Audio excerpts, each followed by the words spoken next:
నా పేరు కాశన్ యాదవ్. ఉమ్మడి మహబూబ్నగర్ జిల్లా యాదవ మహాసభ జిల్లా అధ్యక్షునిగా 10 సంవత్సరాలు పనిచేసిన, బీసీ సంఘం రాష్ట్ర ఉపాధ్యక్షునిగా పనిచేసిన.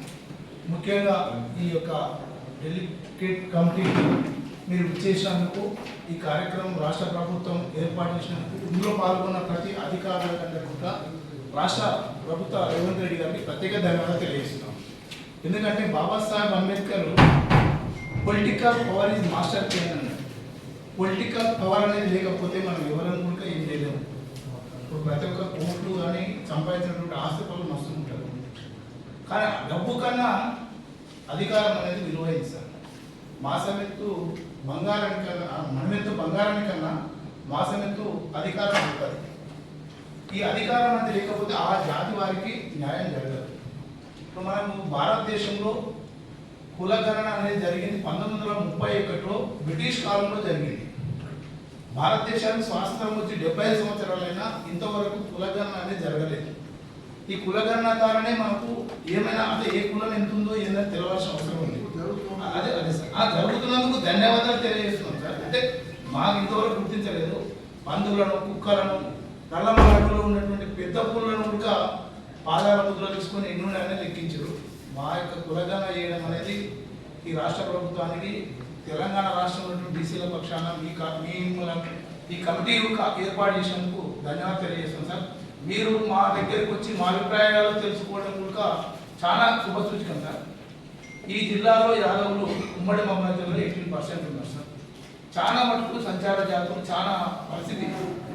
బడికోని పిల్లలలో 100 మంది ఉంటే 75% మంది బడికోయేటోళ్ళు ఉన్న పిల్లలే పిల్లలు. డ్రాప్అవుట్లు ఎక్కువ ఉన్నటువంటి 25% డ్రాప్అవుట్ 100 మంది బడికోని పిల్లలు ఉంటే 20% మంది ఈ కుర్రగోల కులాన్ని ఉన్న వాళ్ళే ఉంటారు. ఎందుకంటే వీళ్ళకి ఉన్నటువంటి ఈ గొర్రెకాపల కాషాయ విధానం, ఇంటికాడ వ్యవసాయంలో చదువుకు దూరంగా ఉండడంతో మాకు సంస్కారం అనేది తెలియదు.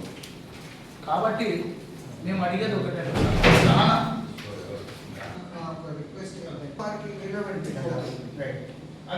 మేము అనేది అంటే ఫస్ట్ మా సంఖ్యతో బయటకు తీయాలి. సంఖ్య బయటకు తీసి సంఖ్య ప్రకారం రిజర్వేషన్ ఇవ్వండి.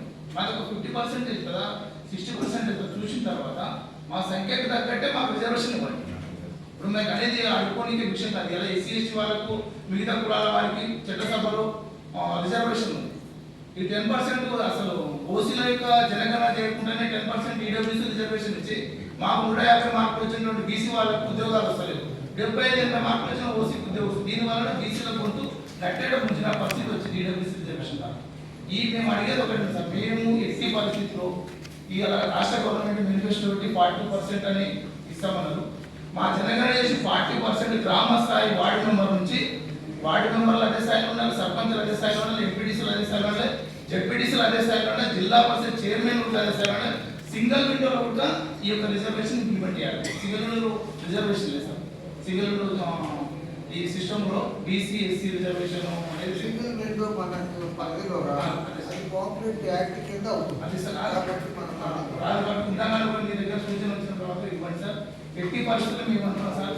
ఈ యొక్క మాకు 42% ఇట్లా మాకు ఇట్లా ఈ యొక్క స్టేట్ గవర్నమెంట్ మాకు రిజర్వేషన్ ఇస్తే అభినవ్ అంబేద్కర్ ఈ రాష్ట్ర ప్రభుత్వ రేవంత్ రెడ్డి గారు అవుతారని, వాళ్ళకి మేము ఈ తెలంగాణ రాష్ట్రంలో బీసీల పక్షాన వాళ్ళ అధికారంలో ఉండడం కోసం, వాళ్ళకి ఇస్తే సేవలను నిర్వహించడం కోసం బీసీలో కలిసికట్టుగా ఇలాంటి వారిని నిజాయితీ అంశాన్ని చేసినందుకు మా ప్రత్యేక ధన్యవాదాలు తెలియజేస్తున్నాం.